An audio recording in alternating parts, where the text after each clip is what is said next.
Bonjour et bienvenue dans ce point bourse Next Week du 19 décembre 2022. Alors pas d'avertissement aujourd'hui, on va voir les chiffres économiques, les résultats et les dividendes des sociétés pour la semaine prochaine.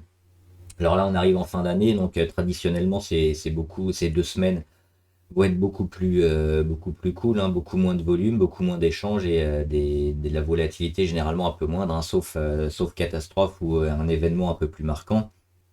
On a généralement peu de choses qui bougent sur les marchés, notamment fin de la semaine prochaine et toute la semaine d'après également. Alors on va commencer quand même avec mercredi, donc ce sera le 21 décembre. Le stock de pétrole brut aux États-Unis, ce sera à 16 heures pour ceux qui traitent le Brent, le pétrole ou les parapétrolières. Le 22 décembre, donc c'est le lendemain, en Grande-Bretagne, on aura le PIB annuel, donc ça aussi ça peut être important, hein. On s'attend à 2,4%. Oui, à moins 0,2 sur le mois de novembre également, donc pour la monnaie anglaise et la santé de l'économie de l'île, c'est également important. 14h30, toujours jeudi, aux États-Unis, on aura le PIB sur le troisième trimestre, donc avec une attente de 2,9%. Et enfin, 14h30 aussi, l'inscription hebdomadaire au chômage avec 225 000 inscrits attendus. Donc ça, pareil, à chaque fois qu'il y a des gros écarts sur ces chiffres-là, on peut s'attendre à une certaine volatilité.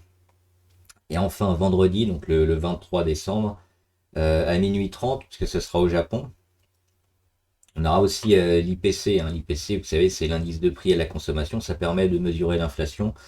Et au Japon, on s'attend à, sur l'année, 3,7%. Ils s'en sortent un peu mieux que nous, hein. Donc par rapport à l'année dernière, donc au mois de novembre dernier.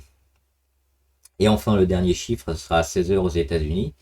C'est la vente de logements neufs sur le mois de novembre. Là aussi, on s'attend à 595 000. Donc c'est pour l'immobilier, hein. Certains s'attendent à un crack immobilier.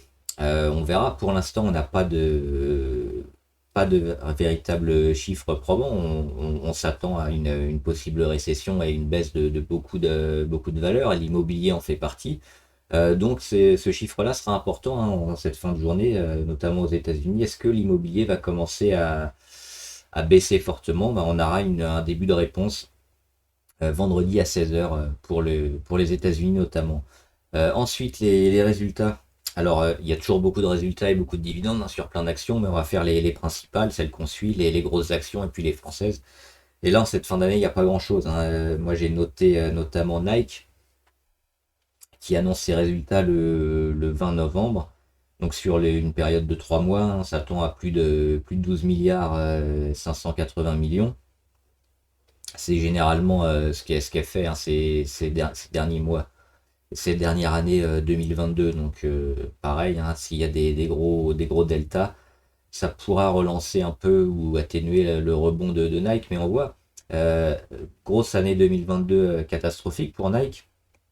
Et puis le rebond, et puis un rebond un peu plus fort que sur pas mal d'autres actions, que sur le Nasdaq ou sur pas mal de valeurs traditionnelles. Donc Nike, on pourra éventuellement la suivre, hein, pour cette fin d'année ou l'année prochaine, parce que le rebond est intéressant et elle semble avoir terminé sa grosse correction. Donc ça, ce sera fini pour les résultats. Et enfin les dividendes, on aura Sodexo en France, hein, à Paris. Sodexo qui aura un dividende donc vendredi 23, donc il faudra l'avoir la veille, hein, à la clôture, donc le jeudi. Et ce sera un dividende de 2,40 €. Voilà, j'espère que la vidéo vous a aidé. Fin de semaine assez tranquille, hein, fin d'année assez tranquille, ces 2 prochaines semaines. N'hésitez pas à vous abonner à la chaîne pour être au courant de toutes les vidéos, que ce soit Bourse Next Week ou les vidéos traditionnelles sur l'analyse des marchés et des actions. Vous serez notifié par une petite clochette, hein, si vous êtes abonné. Et enfin, n'oubliez pas de mettre en commentaire les valeurs que vous suivez et que vous voulez qu'on analyse. On le fera ensemble. Bon trade, à plus!